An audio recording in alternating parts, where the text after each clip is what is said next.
So tell me a little bit, how does it feel like now that you're basically off the show? What are you thinking, Alexa? There's a whole lot of pecs in front of me.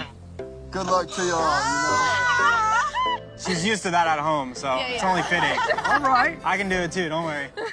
Yeah, off the show, it's been fun that it's actually come out now. We filmed it last year, and we had to wait about a year just to like be quiet, not even talk about it. So to have it all happen and then shut up about it for a year, it's like finally nice to see it come back to life.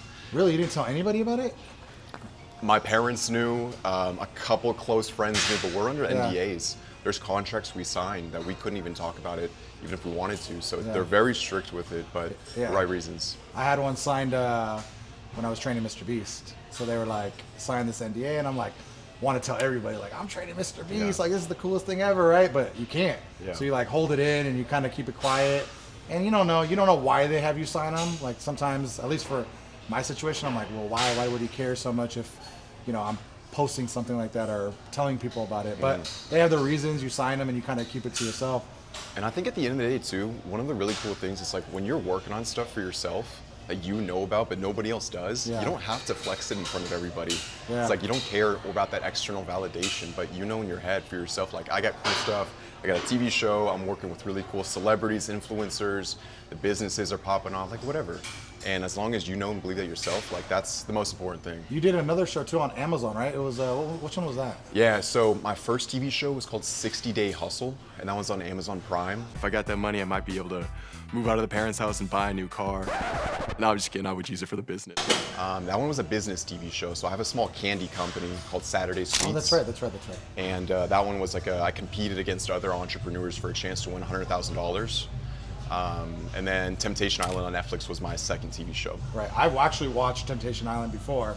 So kind of when you had mentioned it, you're like, oh, I'm on Temptation Island.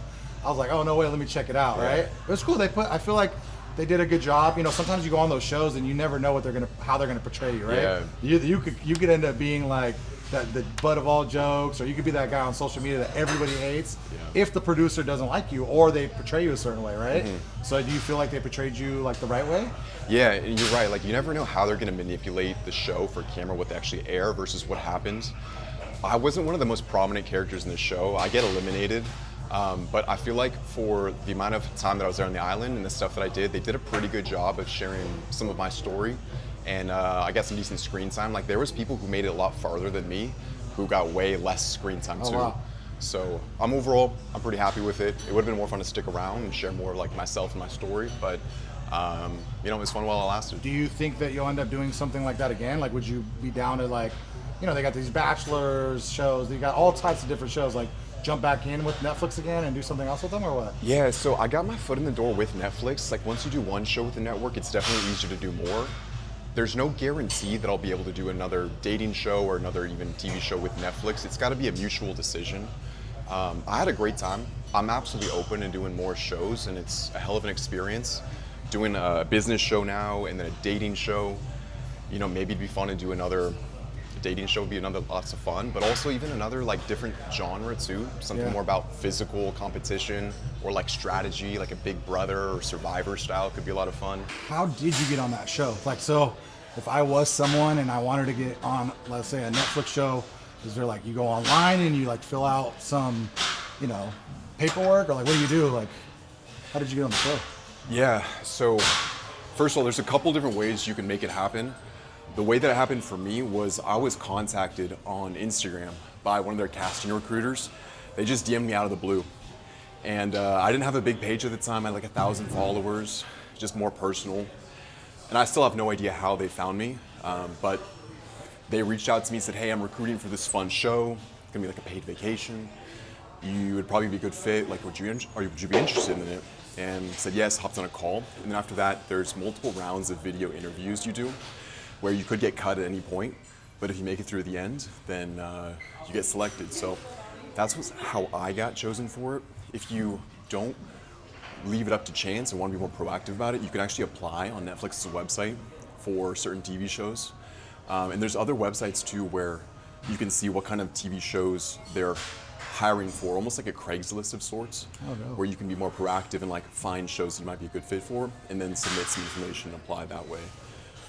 But that's how they do it a lot of days. Like social media is so big, and you never know who's looking at your page. That's so true. I mean, that's kind of how I got on with Mr. Beast. It's like my page and like what I'm doing and, you know, my transformations, my life, all the things. I don't think people really realize yet, like completely how important social media is. It's literally everything. I think like when we go down 10 years from now, it's gonna get you into doors you can never get into. I mean, it kind of does already, but like, I truly feel like it's gonna be like a credit score. Yeah. Like I really believe that, you know? Like I think if you have a huge social media, you are, even to this day, like I have some people that have a few million followers and they don't pay for a gym membership, right? Like, why am I gonna charge you a gym membership when I know that when you start posting in here and you start having some content in here, people are gonna see, all the people from your page are gonna basically see my gym and they're gonna buy day passes. We do 250 day passes a month, right? So a lot of that comes from all these people in here posting and that's how you're generating money. All the stuff that I've done through the lab and, you know, getting to where I'm at today, it's all through social media. I don't buy ads, I don't do any of that stuff. You know, I don't go to these pop-ups, I don't do any of that stuff. It's all word of mouth and social media. Yeah, I'm with you that this stuff only has become more and more important. But one thing that like we got to keep in mind is that we see these influencers and celebrities pop off with like one viral video, or we think they just blow up overnight. And I think it's more the opposite. Like, for example, in the gym and fitness, like, I've been lifting for 11 years. So I've been working on this for 11 years to then have the opportunity to share more of myself online, on Instagram, on wherever. And even if you just get a few videos like going, it's been in the progress for a much longer time.